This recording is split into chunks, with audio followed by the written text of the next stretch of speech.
Shalom wanita-wanita Tuhan. Sekali lagi shalom. Puji nama Tuhan.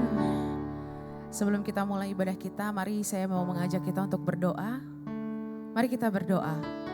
Terima kasih Tuhan Yesus buat rahmat-Mu, buat anugerah-Mu bagi setiap kami Tuhan. Kami boleh bangun di pagi ini Tuhan Yesus dengan sukacita yang luar biasa Tuhan.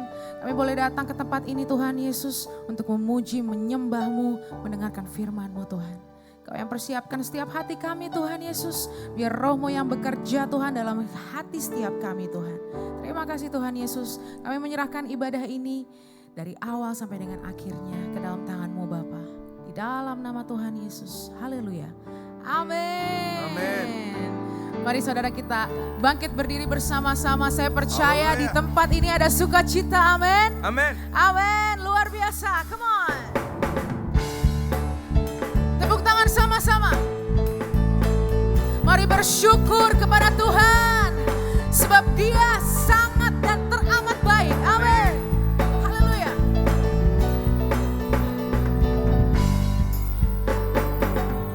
Haleluya, ku memuji-Mu Tuhan, karena kasih-Mu tak berkesudahan. Biar yang bernafas memuji Sang Raja, di atas gunung dan di dalam samudra. Tanganku ku angkat padamu, mensyukuri rahmat yang Kau beri. Kakiku melompat bagimu, sebab rahmat-Mu baru setiap pagi. Angkat tanganmu, katakan bersyukurlah. Bersyukurlah kepada Tuhan, sebab Dia baik. Amin. Sebab Dia baik, bahwasanya untuk selamanya. Kasih setianya, kasih setia. Katakan, Na na na na na na na na na na na na na na na. sekali lagi, na-na-na.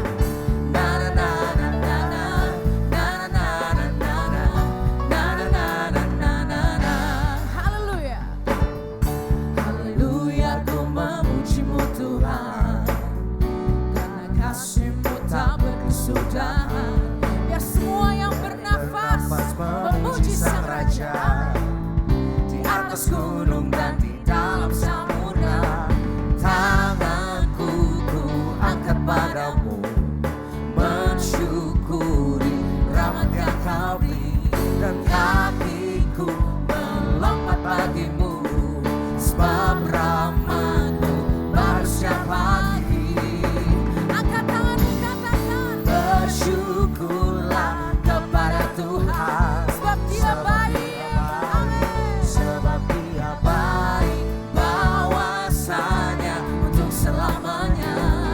Kasih setianya, kasih setianya. Bersyukurlah kepada Tuhan, sebab Dia baik, sebab Dia baik, bahwasanya untuk selamanya.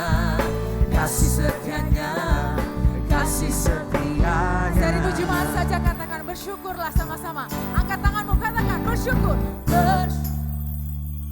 Kepada Tuhan, sebab Dia baik, sebab Dia baik, bahwasanya untuk selamanya.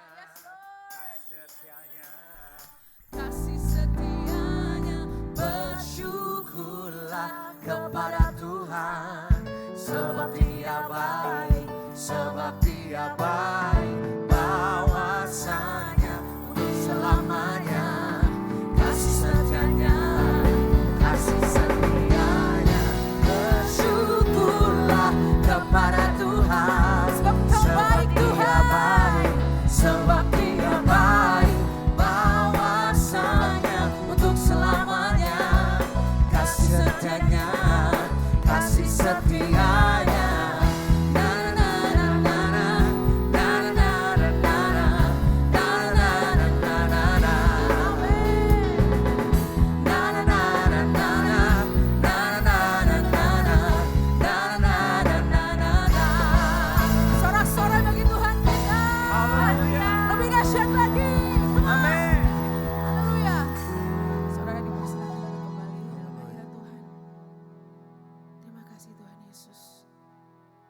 segala kebaikan-Mu Tuhan dalam hidup kami Tuhan.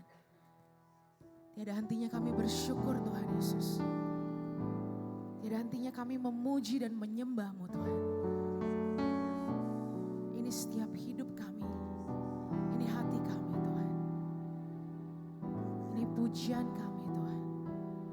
Biar manis Kau dengar Tuhan. Thank you Jesus. Ya Tuhanku, aku hendak bernyanyi bagi-Mu selama ku hidup. Amin. Ya Allahku, aku hendak bermazmur bagi-Mu selagi ku ada. Inilah yang ku renungkan setiap waktu. Yes Lord Jesus. Nyanyian pujian dan pengagungan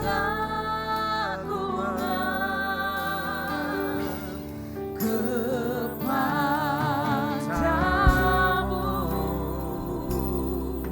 Biarlah manis. Manis kau dengar Tuhan, manis kau dengar Tuhan, dan hatiku bersuka karena-Mu. Amin. Terima kasih Tuhan. Mari nyanyi sama-sama. Ya Tuhanku,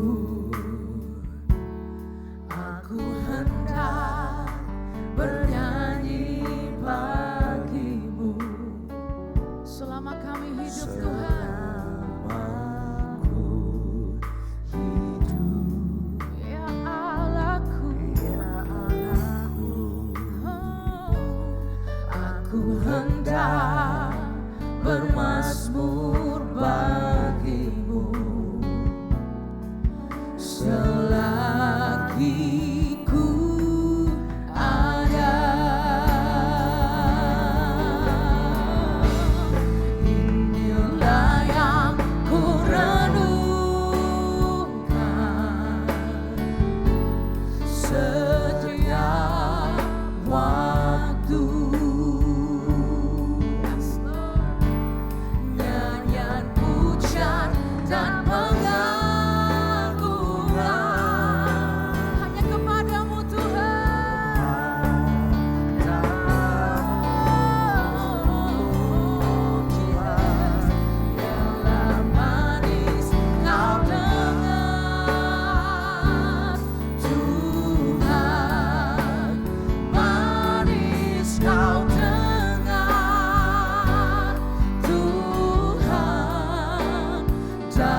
umat pujian, kejayaan, keagungan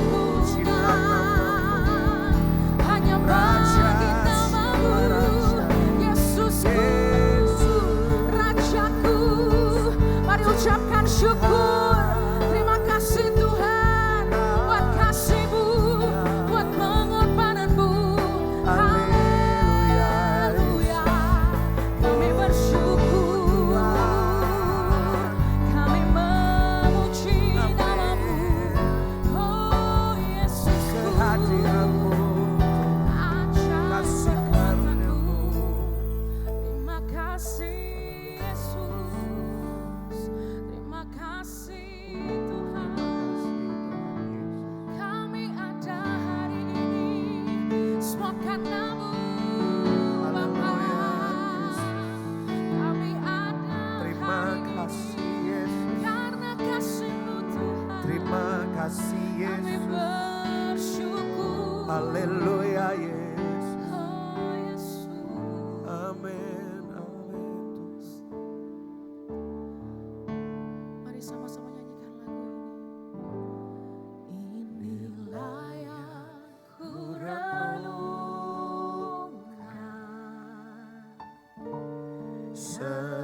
Setiap waktu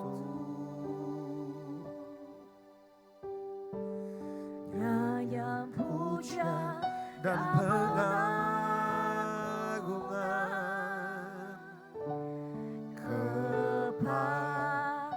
kepadamu. biar manis kau dengar Tuhan. Biarlah manis kau dengar Tuhan, manis kau dengar Tuhan, Dan hatiku bersuka karena-Mu. Mari saya ajak kita bangkit berdiri sama-sama.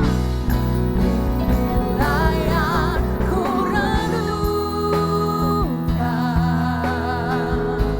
setiap waktu. Amin. Nyanyian pujian dan pengagungan kepadamu. Biarlah manis kau dengar, kau dengar Tuhan, manis kau dengar Tuhan, dan hatiku bersuka, dan hatiku bersuka, dan hatiku bersuka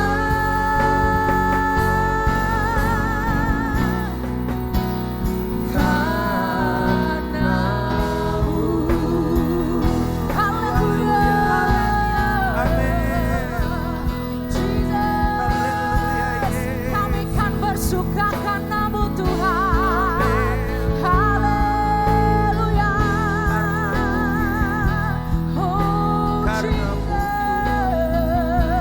Jesus. karena-Mu. Yaralabaya syakararabaya lalabo.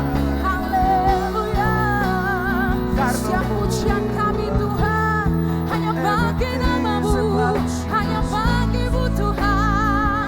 Haleluya. Haleluya. Jesus. Haleluya. Haleluya.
hatimu dan sings my soul. Then sings my soul, my Savior God, to thee. How great you are, Lord, how great thou art. Yes, how great thou art. How great Amen. thou art. Yes, Jesus, then sings my soul. Sings My soul, my Savior God, to thee. Oh, how great thou art. How great thou art. Mari lebih lagi puji Dia, and sings my soul. My soul, my Savior God, to thee. Yes, Jesus, Jesus. How great thou art. How great thou art. how great thou art. Amen. And sings my soul. My soul, my Savior God, to thee. Amen. How great thou art. How great thou art. How great, how great, how great thou art.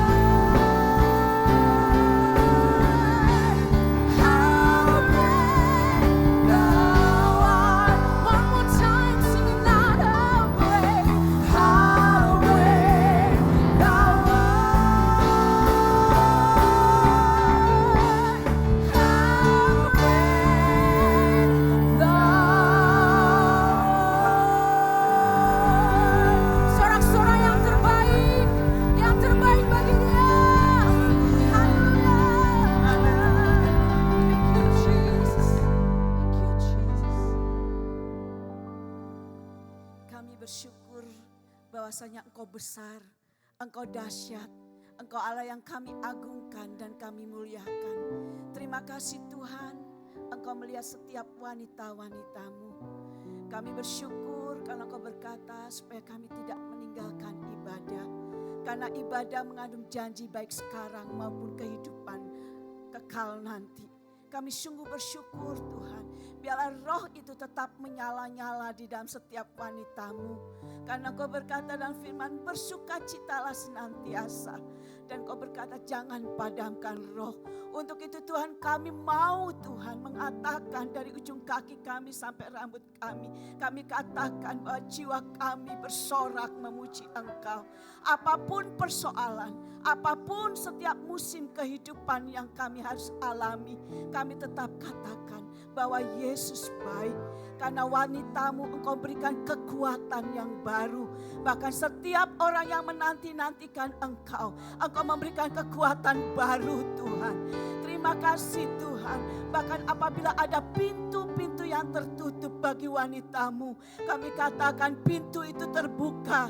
Karena saat ini tahun Pedalet Tuhan. Maka pintu-pintu itu terbuka, apapun pintu itu Tuhan. Persoalan kami kah, sakit kami kah, jodoh kami kah bagi anak-anak kami, pekerjaan kami kah, tetap Engkau Allah menyertai kami. Dan tingkap-tingkap langit Engkau bukakan bagi setiap kami yang berseru kepada nama Yesus. Teguhkan iman kami Tuhan. Karena Tuhan ada banyak orang akan kehilangan kasih, bahkan tawar hati. Tetapi kami berdoa, biarlah Tuhan Engkau teguhkan iman percaya kami. Supaya Tuhan Kau berkata barang siapa yang menang, biarlah kami wanita-Mu Tuhan menang. Kami bangkit di dalam Engkau dan kemenangan itu ada di dalam setiap kami. Terima kasih Tuhan. Terima kasih Tuhan, kami mengangkat tangan kami untuk bangsa kami. Shalom atas Indonesia.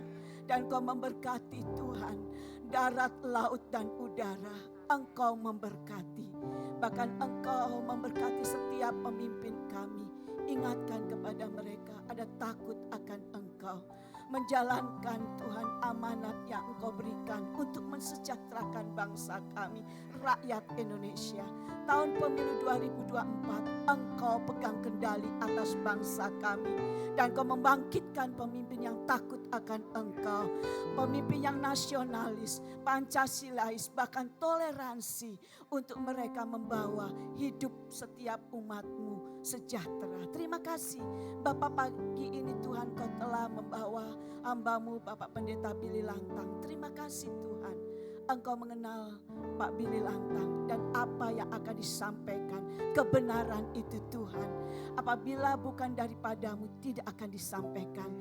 Sembunyikan dia di balik salib-Mu dan tutup bungkus dengan kuat kuasa darah-Mu. Firman kebenaran itu memerdekakan setiap kami, dan firman itu menjadi benih ilahi yang tumbuh, berakar dan berbuah lebat, dan buahnya tetap boleh dinikmati oleh banyak orang. Kami mau mengambil bagian sebagai Maria, duduk diam mendengarkan firman-Mu, dan oleh Roh Kudus Engkau memberikan kemampuan untuk kami melakukannya. Di dalam nama Tuhan Yesus kami berdoa dan ucap syukur. Amin.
Bapa yang baik, terima kasih buat hari yang baru, berarti ada kesempatan yang baru Tuhan.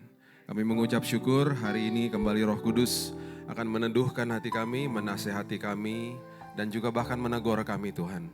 Dan kami percaya Tuhan, kehidupan kami di dalam Tuhan, di dalam hadirat Tuhan selalu membawa perkara besar.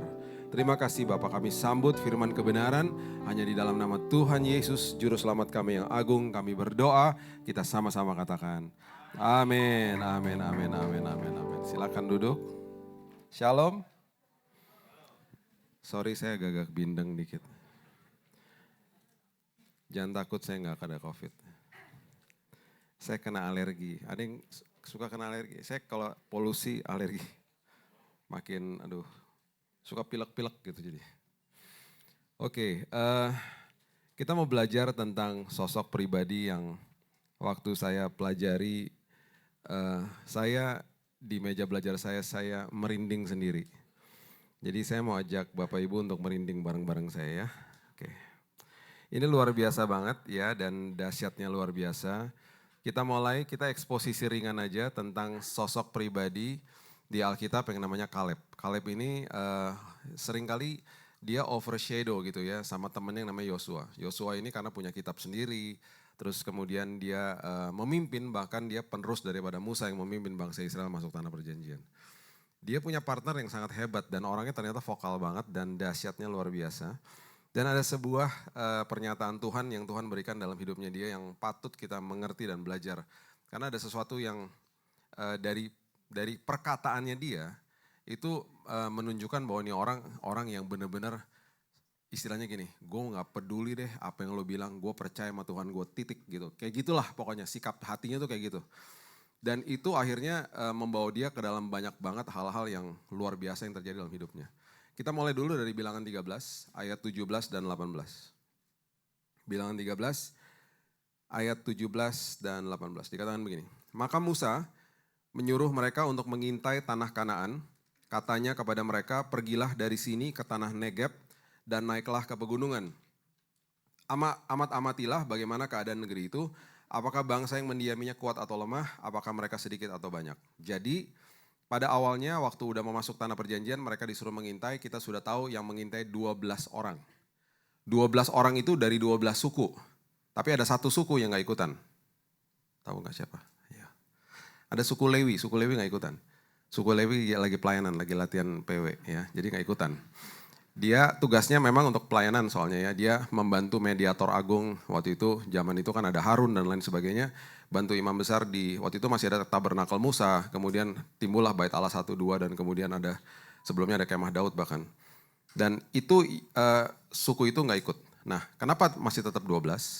Karena ada suku yang namanya suku Yusuf, itu ada Efraim dan Manasye dalamnya. Jadi tetap 12 akhirnya. Ya. Tuhan sama simbol sama angka itu detail lah. Jadi dia selalu ya 12 aja gitu. Jadi dia ambil 2 suku dari Yusuf. Oke? Dan itu punya arti sendiri lah. Tapi saya gak mau bahas itu nanti panjang ya. Pokoknya 12 dikirim. Waktu 12 dikirim, di bilangan 13 ayat 23 dikatakan begini. Ketika mereka sampai ke lembah Eskol, dipotong merekalah di sana suatu cabang dengan setandan buah anggurnya, lalu berdualah mereka menggandarnya, juga mereka membawa beberapa buah delima dan buah ara. Menggandar itu berarti memikul, berarti buahnya besarnya luar biasa. Oke? Bukan duren yang dipikir ya, anggur. Nah, saya mau Bapak Ibu perhatikan kalimat ini, lembah Eskol. Coba katakan sama-sama saya 2, 3. Lembah Eskol. Oke, ingat baik-baik. Jangan sampai lupa, garis bawahi kalau perlu, catat kalau perlu. Di ujung daripada kisah ini akan sangat relevan ya. Lembah Eskol. Jadi waktu mereka mengintai, mereka sampai ke lembah namanya lembah Eskol. Lembah Eskol itu udah di dalam tanah perjanjian, udah ada di situlah. Jadi mereka mengintai berarti kan mereka masuk pelan-pelan ke area ya udah di perbatasan gitu ya. Mereka tiba di lembah Eskol, waktu mereka sampai di sana mereka lihat di situ bukti bahwa tanah perjanjian itu luar biasa dengan segala macam buah yang dahsyat. Dan harus digandar berarti harus dipikul. Karena begitu besarnya buah-buah itu. Oke.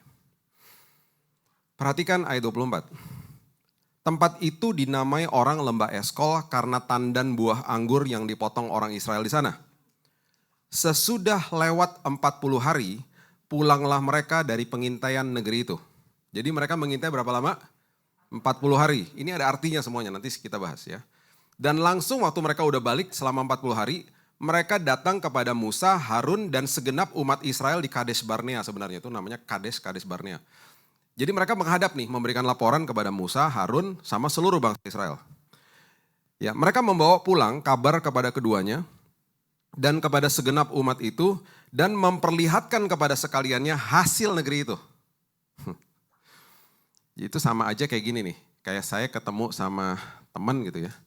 Terus saya bilang, lu tahu gak, gue baru dengar nih kesaksian dari teman gue. Wah Tuhan emang dahsyat ya buat dia ya. Ini nih, kayak dia lagi bawa hasil nih.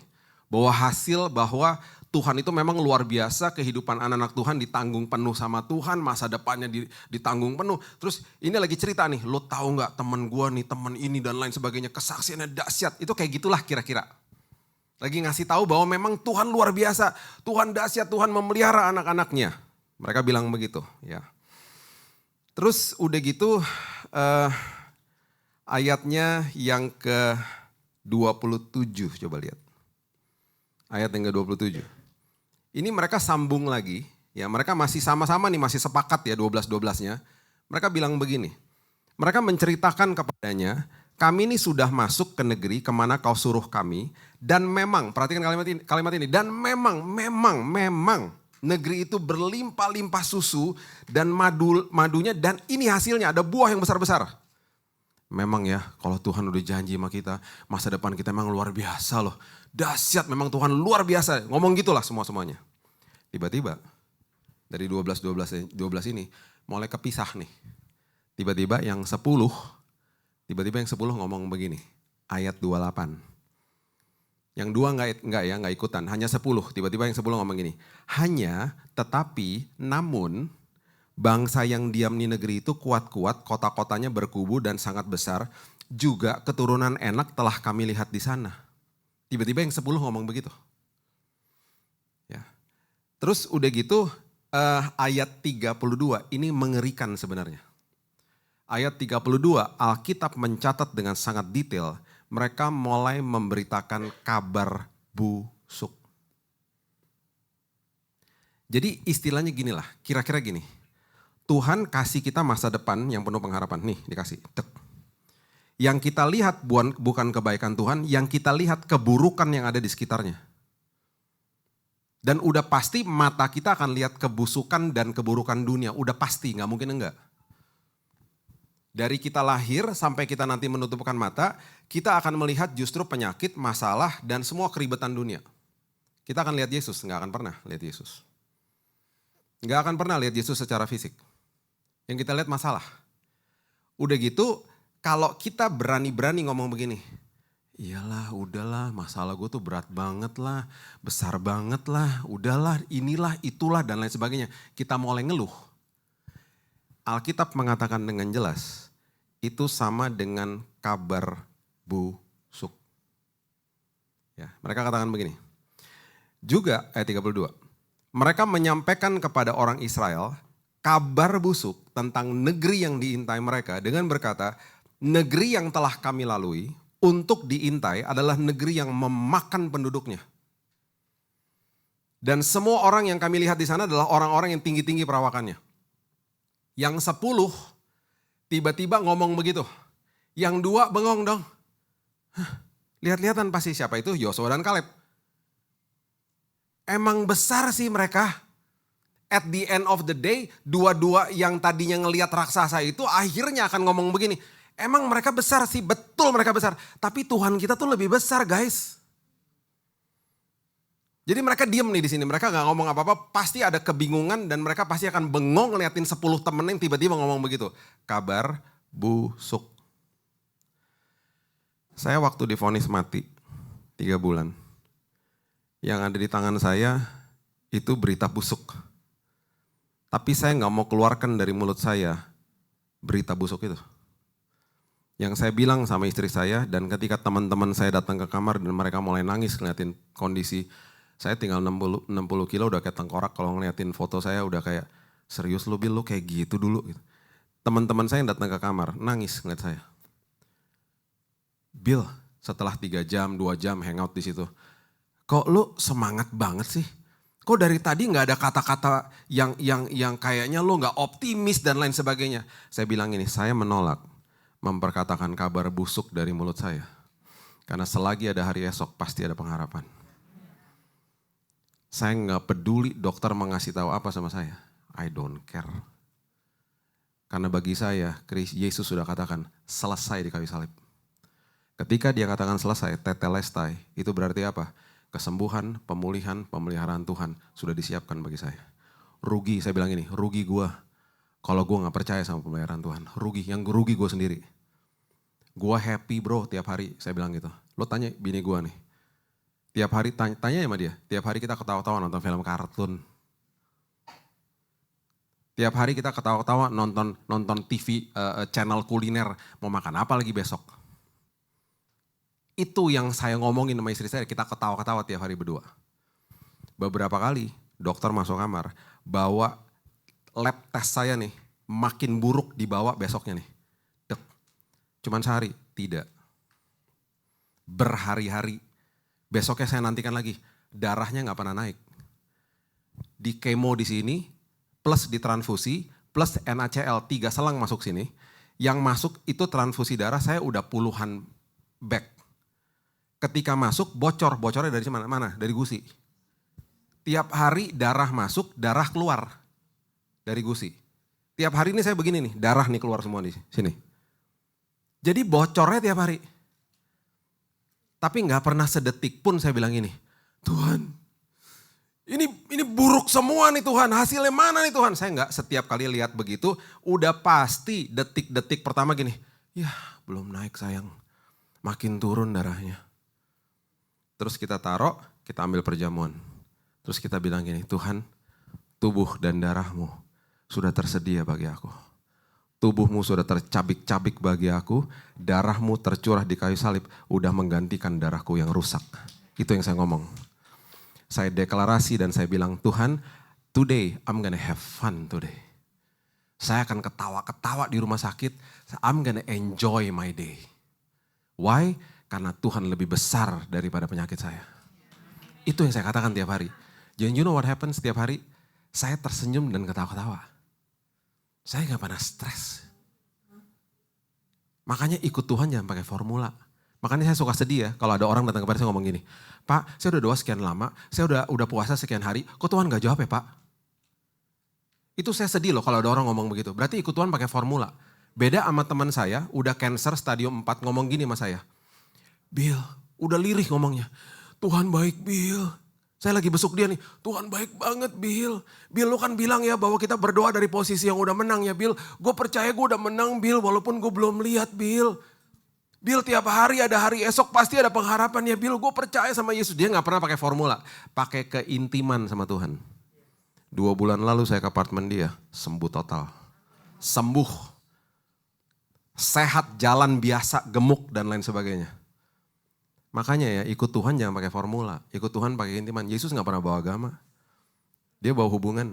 Makanya jangan terjebak di dalam ranah agama. Makanya saya selalu ingatkan jemaat apa? Hormati agama Kristen, hormati sinode, hormati denominasi, hormati tata ibadah. Jangan dikultuskan.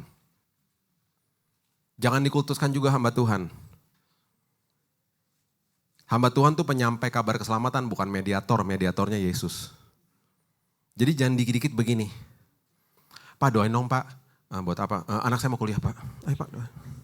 Pak tolong doain dong Pak. Kenapa? Ada encok-encok dikit di sini Pak. Pak tolong doain dong Pak. Kenapa? Anak saya pengen nikah loh Pak. Gak ada pada bejor. Minggu lalu di mall. Aduh Pak Billy udah lama saya cari-cari Pak. Aduh tolong doain dong Pak. Tolong doain Pak. Doain apa? Saya juga bingung Pak. Terserah Bapak deh. Apa yang Tuhan kasih. Saya pengen gini toh. Lama-lama gue charge ya. Gue udah kayak rasa kayak dukun tuh gak lama-lama. Minta doa. Saya gak katakan gak boleh minta doa, kita patut saling mendoakan. Cuman kenapa kita gak aktifkan iman masing-masing? Roma mengatakan begini, roh Tuhan yang membangkitkan Kristus ada di dalam kita loh. Berarti kuasa yang ada di dalam saya, ada di dalam Bapak Ibu semuanya. Sama aja podoae. Jadi aktifkan imannya itu sama aja kalau adik saya Jesse ngomong begini sama saya. Bill, gue pengen banget lo makan roti, tolong lo bilangin sama papa mama tolong beliin buat besok. Ya lu kenapa gak ngomongnya sendiri? Enggak akan lu lebih dekat. Jadi jangan mentang-mentang orang berdiri di atas mimbar, itu berarti lebih dekat sama Tuhan. Dari sini ke sana kagak dekat, dari sini ke sini, dekat ruang maha suci nih. Enak aja. Belum tentu ada kemungkinan besar yang duduk di situ lebih dekat daripada yang berdiri di sini. Kan Tuhan yang menilai. Jadi jangan dikultuskan hamba Tuhan. Hamba Tuhan penyampai kabar keselamatan kok sekali lagi. Saling mendoakan itu patut. Ya, tapi aktifkan imannya. Ikut Tuhan gak pakai formula. Ikut Tuhan dengan keintiman gitu loh. Semua agama diciptakan manusia. Untuk datang kepada Tuhan dengan upaya. Satu-satunya Tuhan yang datang ke muka bumi menghampiri manusia cuma Yesus. Dan dia gak pernah bawa legalitas. Dia bawa relationship sama kita. Jadi ajarkan juga kepada anak-anak kita. Hubungan kita sama anaknya juga jangan ada legalitas. Pelukin anaknya tiap hari bilang I love you, amin. Oke, kenapa ada raksasa? Kejadian 6 ayat 4 coba lihat. Kejadian 6 ayat yang keempat. Pada waktu itu orang-orang raksasa ada di bumi. Ini saya cuma kasih backstory aja supaya Bapak Ibu ngerti kenapa ada raksasa. Dan juga pada waktu sesudahnya. Ketika anak-anak Allah menghampiri anak-anak perempuan manusia. Anak-anak Allah itu adalah fallen angels. Ya, saya nggak punya waktu untuk bahas ini. Ini pembelajaran sendiri. Anak-anak Allah itu adalah the fallen angels. Itu adalah malaikat yang udah jatuh mengawini anak-anak manusia, mengawini perempuan. Ya, yang terjadi adalah perempuan-perempuan itu melahirkan anak bagi mereka dan inilah orang-orang gagah perkasa di zaman purbakala, orang-orang kenamaan. Yang akhirnya menjadi keturunan daripada mereka mendiami tanah perjanjian. Salah satunya keturunannya adalah Goliat. Ini semua dari sini, dari Kejadian 6. The fallen angels, malaikat yang udah jatuh mengawini perempuan. Itu yang terjadi. Makanya ada raksasa. Kalau kita baca sejarah ya, backstory daripada ini. Ada yang matanya cuma satu. Karena tubuhnya defect. Kayak tubuh-tubuh dikutuk gitu loh. Gede-gede orang-orangnya. Ngerikan sih memang sebenarnya. Oke. Sekarang coba lihat Bilangan 13 ayat 33. Bilangan 13 ayat 33. Be careful sama yang namanya self-talk. Orang yang paling sering berbicara sama diri kita sendiri adalah diri kita sendiri. Jadi kalau kita ngertinya salah, kita akan ngasih tahu diri kita salah. Perhatikan ini mengerikan. Bilangan 13 ayat 33. Juga kami lihat di sana, orang-orang raksasa, ini 10-nya ngomong begini ya. Dan berasal dari orang-orang raksasa. Dan kami lihat diri kami seperti belalang.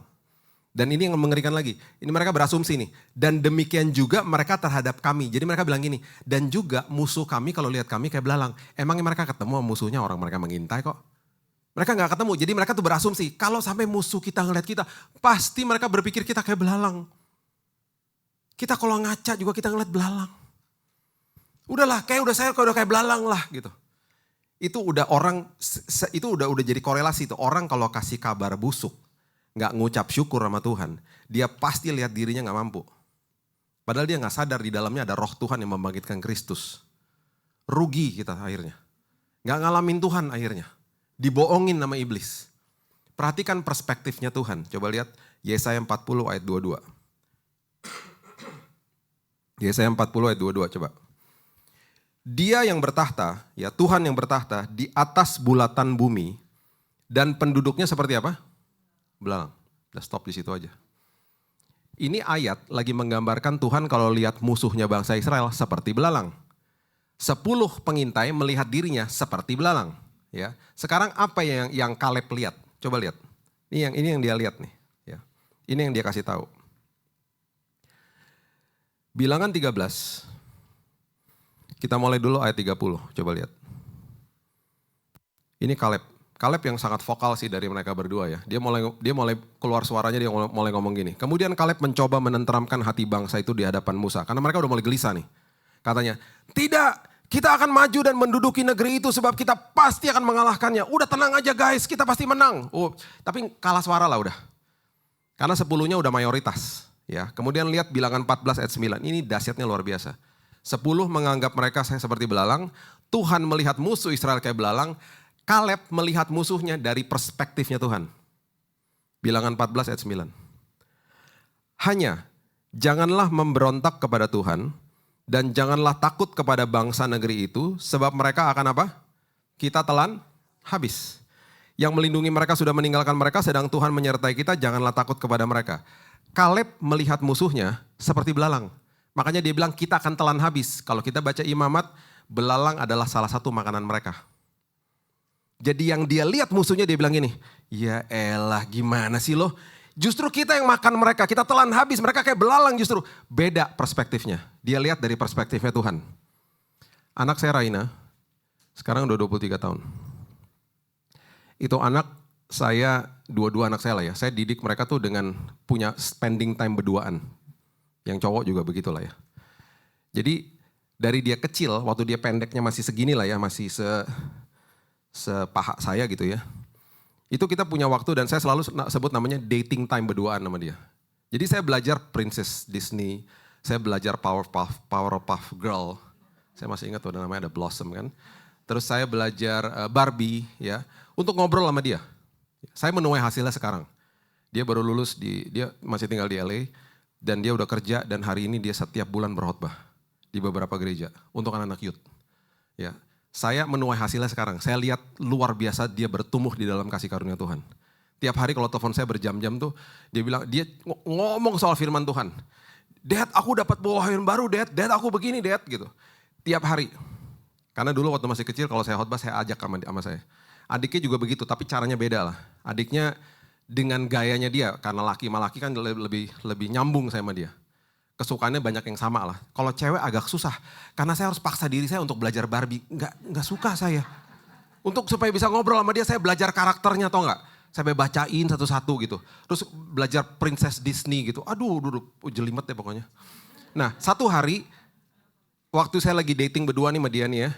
Di belakang lift, kalau kita terjebak di lift yang paling rame, dia suka tarik-tarik celana saya. Dad, lift me up dong, gendong dong. Dan berkali-kali saya bilang, susah sayang, gendong kamu susah. Ini liftnya lagi rame.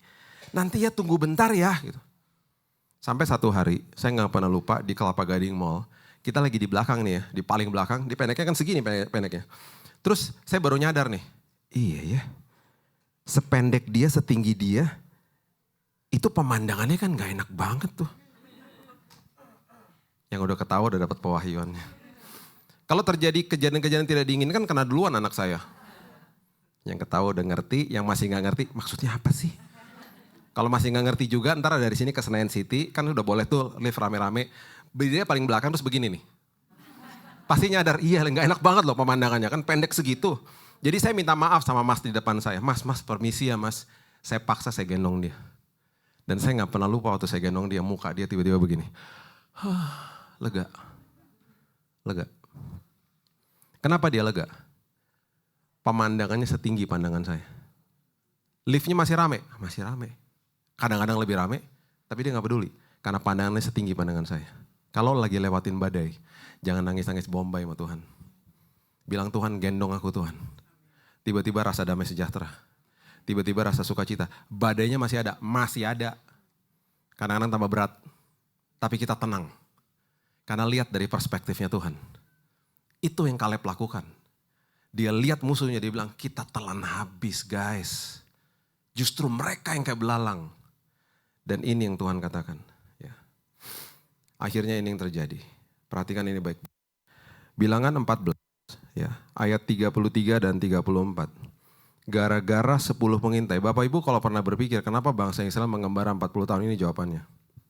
Bilangan 14, ayat 33 dan 34.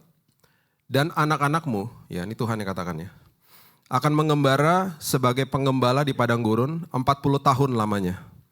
Dan akan menanggung akibat ketidaksetiaan sampai bangkai-bangkaimu habis di padang gurun. Kenapa 40 tahun? Nih lihat. Sesuai dengan jumlah hari yang kamu mengintai negeri itu, yakni 40 hari, 1 hari dihitung 1 tahun. Jadi 40 tahun lamanya kamu harus menanggung akibat kesalahanmu supaya kamu tahu rasanya jika aku berbalik daripadamu. Jadi kenapa 40 tahun? Karena mereka mengintai 40 hari. 1 hari dihitung 1 tahun. Jadi gara-gara 10 pengintai yang gak percaya, mereka dihukum 40 tahun.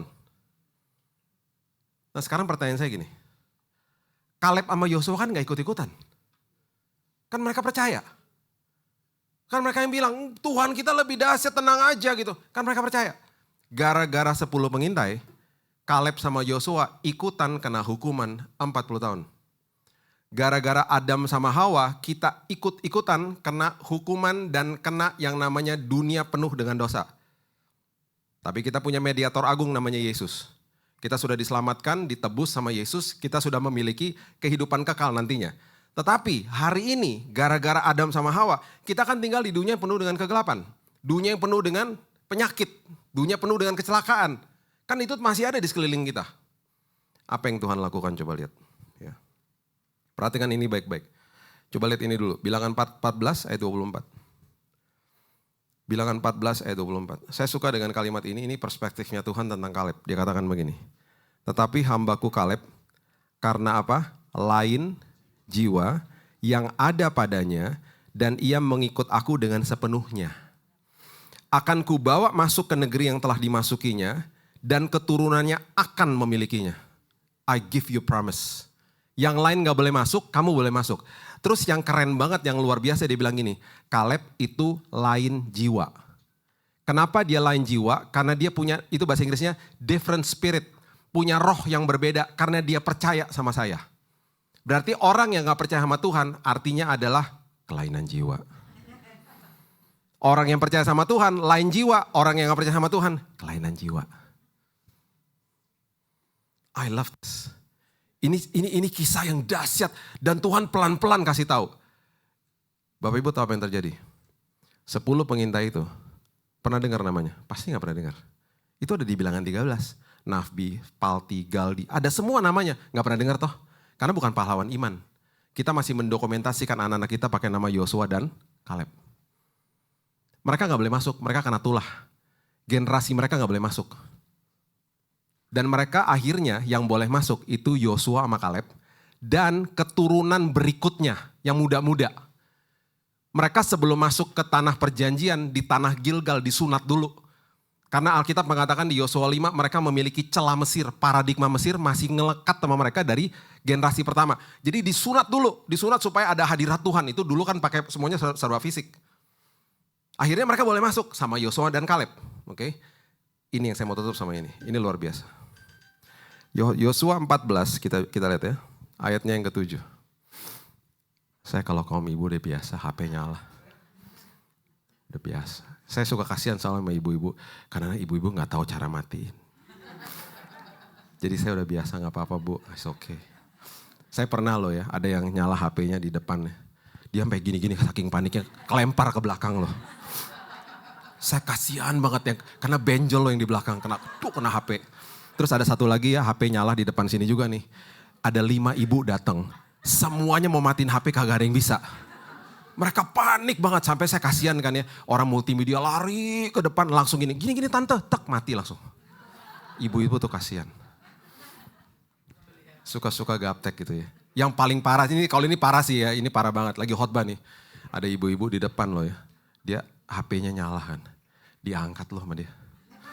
Iya, aku lagi dengar khotbah. Pastor Billy, oh ya nanti telepon lagi. Udahlah, Ngana nanti jangan ganggu dong. Ini lagi ibadah Jo gitu. Ditaruh teleponnya. Oke Pastor, terusin Pastor. Tadi saya baru mau bilang tante, kalau misalnya dia nanyain saya, bilang saya lagi sibuk, lagi khotbah. Jadi saya udah lihat banyak lah. Saya gak apa-apa kok. Saya ngerti ibu-ibu gitu. Tadi saya lupa di awal, ibu-ibu tolong bantu teman-temannya, ayo. Kadang-kadang suka bingung matiin HP-nya kan gitu.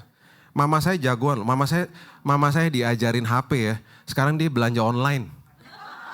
Tahu nggak? Dia tuh umurnya 80 tahun. Nih saya on the way ke sini baru drop dia tuh di Immanuel kan kantor kita di situ.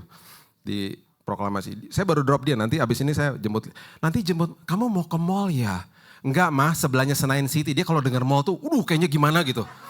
Enggak mah, aku mau ibadah. Memang betul sebelah Senayan. Mama gak boleh ikut ya? Boleh, tapi mama katanya mau ke kantor. Udah dicariin anak-anak di sini. Kan itu staff kita sayang banget sama dia. Udah mama di sini ya ma, nanti aku pulang kita ke Plaza Indonesia. Aduh thank you ya mama diajak ke mall. Ampun deh. Itu ya, tahu gak dia di rumah sebutannya apa? Oma OTP. Tahu OTP? Kalau belanja online kan suka ada OTP kan? Iya kan, yang di SMS tuh kan? Jadi dia jagoan tuh, lihat OTP, langsung dimasukin gitu. Mending kredit cardnya punya dia, kredit cardnya anak-anaknya punya. Jadi tiap bulan nih anak-anaknya, ma ini kenapa tagihan banyak banget ma? Udahlah, mama cuma beli bandeng kok, mama cuma beli beras kok, emang belinya gituan sih. Demen banget, tapi biarin lah ya 80 tahun ya udahlah. Jadi di rumah sebutan dia Oma OTP ya. Aduh. Oke, Yosua 14 ya. Saya mau tutup sama ini dahsyat banget. Yosua 14 ayat 7. Oke, saya jelasin gini. Waktu mereka masuk, mereka diundi nih. Semua suku diundi untuk dapat tanah. Kan ada 12 suku kan, diundi kan. Diundi. Kaleb itu berasal dari suku namanya Yehuda. Suku Yehuda itu adalah suku yang cikal bakal nanti adalah keturunan Yesus. Oke, tahu dia dapat tanah apa? Di waktu diundi, keluar undiannya, Tuhan lang kasih. Dia dapat tanah namanya tanah Hebron. Oke, kenapa Hebron itu sakral banget? Karena Hebron itu adalah kuburannya Abraham, Ishak, dan Yakub. Bagi mereka tuh sakral banget. Oke, dan apalagi yang hebat di tanah Hebron? Sebentar saya kasih tahu. Oke, coba lihat Yosua 14 ayat 7. Coba lihat ini. Udah ya, dikasih ya tanah Hebron kan? Tetap harus dikanker, tetap harus diserang, tetap harus ditaklukkan tuh yang tinggal di situ, oke? Yang tinggal di situ, yang menjaga tanah Hebron adalah raksasa yang paling besar. Tanah perjanjian tadi raksasa toh, tanah Hebron itu biangnya raksasa. Ada ayatnya, bentar saya kasih. Itu paling besar di situ. Jadi mereka lagi ngobrol nih. Yosua sama Kaleb lagi ngobrol. Bro, ini undiannya keluar nih, lu dapet tanah Hebron. Tapi bro itu raksasanya gila-gila gede-gede banget. Tapi tenang aja lah, mereka kan udah biasa sama janji Tuhan. Udahlah kita udah pasti menang, tapi kita harus bertempur memang. Terus mungkin Yosua ngomong gini sama Kaleb. Bro lu kan udah tuir bro, lu udah tua. Udahlah lu jangan ikutan, biar yang generasi muda aja nyerang. Tahu Kaleb bilang apa? This is what happened. Dia katakan begini. Aku berumur 40 tahun. ketika aku disuruh Musa, hamba Tuhan itu dari Kades Barnea untuk mengintai negeri ini. Dan aku pulang membawa kabar kepadanya sejujur-jujurnya. Jadi dia kasih tahu nih, bro, lo inget gak waktu kita lagi mengintai tanah perjanjian yang zaman-zaman itu tuh, gue tuh 40 tahun waktu saat itu bro, dia bilang gitu. Oke. Terus udah gitu dia terusin lagi, coba lihat ayat 10. Jadi sekarang sesungguhnya Tuhan telah memelihara hidupku, dia bilang gitu. Seperti yang dijanjikannya, karena memang gue kan mau dikasih tanah perjanjian. Dia lagi ngomong nih sama Yosua ya. Kini sudah 45 tahun lamanya sejak diucapkan Tuhan firman itu kepada Musa. Dan selama itu orang Israel mengembara di padang gurun. Dan kita ikutan nih, kena imbasnya 40 tahun. Jadi sekarang telah berumur nih, gue nih telah berumur 85 tahun hari ini. Jadi dia lagi kasih tahu, bro waktu kita lagi ngintai itu gue lagi 40 tahun. Sekarang nih udah 45 tahun, setelah itu gue sekarang udah 85. Cuma gue mau kasih tahu sama lo bro. Kita kan berdua nih ikut kena hukuman yang 40 tahun. Gue cuma mau kasih tahu sama lo apa yang terjadi sama gue. Ternyata Tuhan luputkan gue dari hukuman itu. Buktinya gue sampai hari ini masih awet muda. Kekuatan gue gak berkurang bro. Dia ngomong gini di ayat 11. Pada waktu ini aku masih sama kuat seperti pada waktu aku disuruh Musa. Seperti kekuatanku pada waktu itu, demikianlah kekuatanku sekarang untuk berperang dan untuk keluar masuk. Jadi dia bilang gini, bro, walaupun kita kena hukuman, karena kita berdua percaya, kita awet muda bro. Dengan kata lain, kesehatan tubuh, jiwa dan roh sudah dijanjikan kepada orang-orang yang percaya kepada Tuhan. Bapak ibu boleh tinggal di dalam dunia yang penuh dengan penyakit. Kalau kita percaya, hidup kita akan punya umur panjang. Hidup kita diberikan sama Tuhan kesehatan tubuh, jiwa, dan roh. Sehat dan kuat. Sampai-sampai Kaleb ngomong gini di ayat 12 bagian yang pertama aja. Dia katakan begini, Yosua 14 ayat 12. Oleh sebab itu berikanlah kepadaku pegunungan. Bahasa Inggrisnya keren banget, dia bilang gini, bro give me the mountain. Karena Hebron itu pegunungannya tinggi banget. Udah tinggi dan besar dan yang ada di situ adalah raksasa yang paling besar. Give me the mountain. Gua akan maju, gua akan perang, gua akan ikutan karena gua masih kuat bro. Gua gak tua bro, gua masih kuat. Gua 85 nih, gua masih kuat, dia bilang gitu. Coba lihat, saya akan tutup dengan ayat 13 dan 15. Ayat 13 ini buktinya. Yosua memberkati Kaleb bin Yefune. Diberikannya apa? Hebron kepadanya menjadi milik. Oke, tanah Hebron dikasih. Perhatikan ayat ini, ayat 15. Nama Hebron dahulu ialah apa? Kiryat Arba. Arba ialah orang yang paling besar di antara orang Enak. Jadi raksasa yang paling besar itu ada di situ. Dan amanlah negeri itu, kemudian setelah selesai semuanya ditumpas, berhenti berperang. Saya mau tinggalkan ini kepada Bapak Ibu sekalian.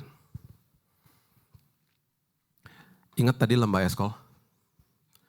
Rupanya lembah Eskol itu ada di tanah Hebron. Lembah yang luar biasa. Yang mereka ambil hasil tanahnya. Yang buahnya sangat subur dan besar-besar. Itu rupanya ada di Hebron. Tinggal dicek, ada di Google kok. Where is Eskol? Pasti dibilang Hebron. The land of Hebron. Berarti waktu awalnya mereka masuk, Tuhan lihat orang-orang yang tidak percaya. Ketika dia lihat ada anak yang percaya, dia bilang ini hasil ini, perkara besar ini justru aku akan berikan kepada orang yang percaya kepadaku. Jadi Bapak Ibu, kalau di depan kita ada gunung yang sangat besar, ada masalah yang sangat besar, itu berarti Tuhan percaya kita untuk menaklukkannya. Karena dia lihat ada Kaleb di dalam kita. Di balik masalah yang besar itu, ada tanah Hebron sama lembah Eskol yang menanti bagi kita. Ada berkat Tuhan yang dahsyat yang menanti. Jadi kalau ada masalah makin besar bilang apa? Terima kasih Tuhan. Berarti engkau tahu aku sanggup bersama dengan engkau. Karena engkau yang justru yang berperang bagi aku. Justru katakan begini, Lord give me the mountain. Aku gak takut Tuhan. Saya tutup sama ini ya. Saya didiagnosa bulan Januari. Dan dokter bilang gini, Pak 3 bulan mati, paling kuat bertahan 6 bulan. Kalau Bapak sampai lewat 6 bulan, Bapak akan terus dirawat sampai Oktober. Waktu bulan Januari saya terima berita itu, kedua anak saya, Raina lagi kelas 3 SMA, Keaton itu kelas 6 SD. Berarti dua-duanya akan nanti bulan Juni ujian akhir dan ada acara namanya wisuda. Betul? Saya bilang gini sama Tuhan, Tuhan saya gak peduli. Give me the mountain. Saya percaya Tuhan, saya akan keluar dan pulang ke rumah, bukan di kantong jenazah. Saya pulang ke rumah sehat dan saya percaya di bulan Juni Tuhan, kedua wisuda anak saya akan hadir di situ. Hadir Tuhan. Bapak Ibu, bulan Februari Tuhan sembuhin saya. Saya masih dirawat sampai bulan Mei. Bulan Mei saya tanya sama dokter, dok nggak dikasih obat? Enggak, kalau kamu pusing Panadol aja sana gitu. Nggak dikasih obat. Bulan Juni dalam kondisi yang masih kurus, masih lemah, tapi sudah dinyatakan sembuh. Saya hadir di dalam kedua wisuda anak saya. Saya bilang gini, Tuhan terima kasih. Ini adalah di balik daripada gunung yang besar itu. Jadi kalau ada gunung yang tinggi, berarti Tuhan percaya dan Tuhan lihat ada Kaleb di dalam kita. Give me the mountain, karena di baliknya ada berkat yang dahsyat. Berikan tepuk tangan kita untuk Tuhan kita. Bapak terima kasih mengucap syukur buat siang hari ini. Berkati semua yang telah hadir Tuhan di tempat ini. Apapun pergumulan kami gak pernah mau mengeluarkan kabar busuk dari mulut kami. Yang kami akan katakan bahwa Tuhan kami lebih besar. Tuhan kami hebat. Kami jadi hebat karena Tuhan kami hebat. Kami luar biasa karena Tuhan kami luar biasa. Ada roh Tuhan yang membangkitkan Kristus ada di dalam setiap kami. Itu sebabnya Tuhan, apapun besarnya masalah kami akan deklarasi seperti Kaleb, give me the mountain. Karena di balik pegunungan yang tinggi ini Tuhan, ada berkat Tuhan yang menanti bagi kami. Ada lembah Eskol, ada Hebron yang menanti bagi kami. Karena kami begitu percaya bahwa Tuhan kami hebat, Tuhan kami luar biasa. Tuhan hari ini, siapapun yang lemah, siapapun yang sedang letih lesu, aku berdoa Tuhan, ada kekuatan yang baru daripada Tuhan. Kesehatan kami bukan sekedar di tubuh, tapi jiwa dan roh kami sehat dan kuat. Untuk terus berkarya melayani Tuhan. Umur panjang di tangan kanan kami. Dan hidup kami penuh dengan kesaksian. Meteraikan firman ini ya Tuhan. Dan kami akan jadi orang-orang yang selalu memuliakan nama Tuhan. Mempertontonkan kemuliaan Tuhan. Karena kami adalah anak raja. Di dalam nama Tuhan Yesus. Kami sudah berdoa dan mengucap syukur. Kita sama-sama katakan. Amin. God bless you.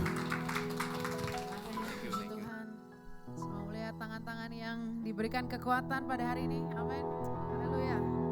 Saudara, ada sedikit pengumuman untuk Sunday Service tanggal 8 Oktober 2023 akan dilayani oleh Ibu Charlotte Priyatna. Ibadah akan dilaksanakan jam 10 di Sampurna Strategic Square, North Tower, lantai 3. Selanjutnya ibadah Woman of Love minggu depan tanggal 10 Oktober juga akan dilayani oleh Ibu Charlotte Priyatna pukul 11 siang di tempat ini, Senayan City Residence, lantai mezanin.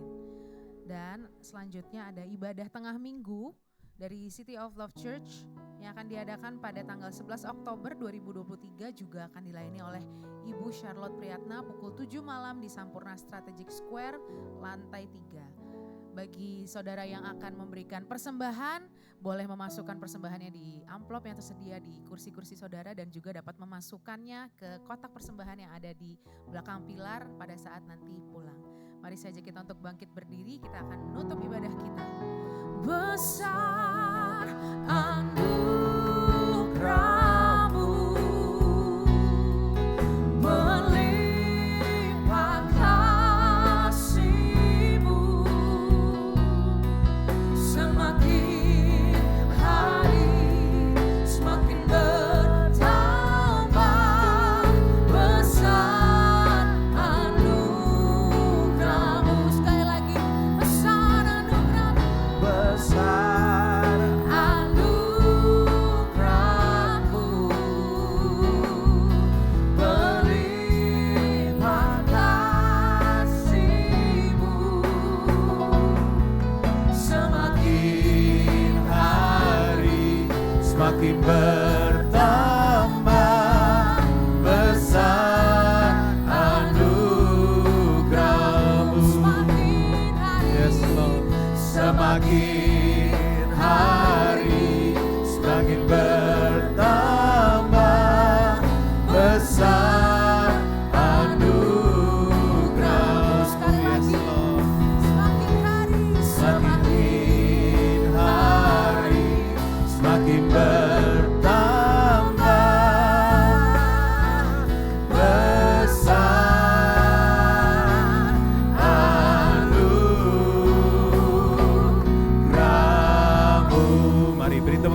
buat Tuhan Yesus. Sorak-sorai bagi Dia. Haleluya. Haleluya. Terima kasih banyak Bro Billy ya buat pesan firman Tuhan. Saya percaya kita semua mau jadi Kaleb. Saya masih berarti minimal 31 tahun lagi. Wah, excited ya. Kekuatan kita nggak pernah berubah ya, Willy ya. Ya. Kita akan tetap kuat. Yang penting mulut kita jangan busuk ya. Keluarnya jangan kabar busuk terus. Tapi perkatakan firman Tuhan. Saya percaya mungkin ada mountain, gunung-gunung yang sedang kita hadapi. Tapi terus perkatakan firman Tuhan. Ini udah buktinya. Kaleb sampai 85 tahun nggak berubah. Siapa yang sudah umur 85 tahun? Mami saya 87 tahun tapi kekuatannya nggak berubah juga. Terus menyala-nyala melayani Tuhan sampai hari ini ya. Kita harus seperti itu ya, sudah terbukti. Mari terus perkatakan firman Tuhan. Tuhan menyertai Bro Billy, istri, anak-anak, pelayanan dibuat berhasil selalu. Mari yuk kita angkat dua tangan kita untuk menerima berkat dari Tuhan. Biarlah setiap kami boleh memperkatakan firman Tuhan. Perkatakan yang baik, yang adil, yang benar, dipikirkan. Dan biarlah itu yang ada dalam hati kami. Karena apa yang keluar dari mulut berasal dari hati. Karena itu biarlah hatimu dipenuhi dengan sukacita. Hatimu dipenuhi dengan Roh Kudus. Sehingga perkataan Roh Kudus menuntun engkau dalam berpikir. Roh Kudus menuntun engkau dalam berperasaan. Roh Kudus menuntun engkau dalam melihat dengan mata iman. Roh Kudus menuntun engkau dalam mendengar suara firman Tuhan. Jangan mendengar segala sesuatu yang negatif, tapi terus mendengar firman Tuhan. Dan ucapkan itu melalui mulut bibirmu. Perkatakan, Roh Kudus menuntun engkau sehingga kau memiliki kekuatan untuk memperkatakan imanmu. Walaupun kau menghadapi masalah, menghadapi sakit penyakit, menghadapi permasalahan yang seperti gunung, bahkan raksasa yang terbesar. Seperti Kirbat Arya, di situ ada raksasa yang terbesar. Tapi Kaleb boleh melihat dengan mata imannya. Bahkan dia mau, biar ini menjadi bagianku. Karena itu biar kita juga memperkatakan apapun yang sedang kita hadapi, jangan mengeluh. Tapi tetap bilang, kalau ini bagianku, aku akan hadapi.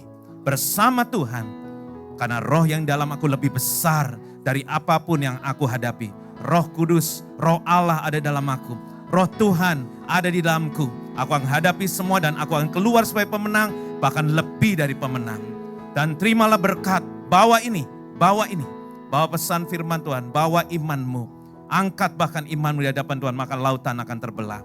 Dan terimalah berkat, kasih yang berlimpah-limpah dari Allah Bapa di dalam Anak yang tunggal, Tuhan Yesus Kristus, serta bersama dengan Roh Kudus, menyertai kita semua mulai saat ini sampai Tuhan Yesus menjemput kita semua dalam permai, bahkan untuk selamanya. Mari semua wanita Tuhan, wanita-wanita yang dipenuhi dengan roh Tuhan, bahkan dipenuhi dengan kuasa Roh Kudus, yang percaya, yang diberkati, dan yang dikasihi Tuhan, katakan amin. Tuhan Yesus menyertai kita semua, Tuhan juga memberkati.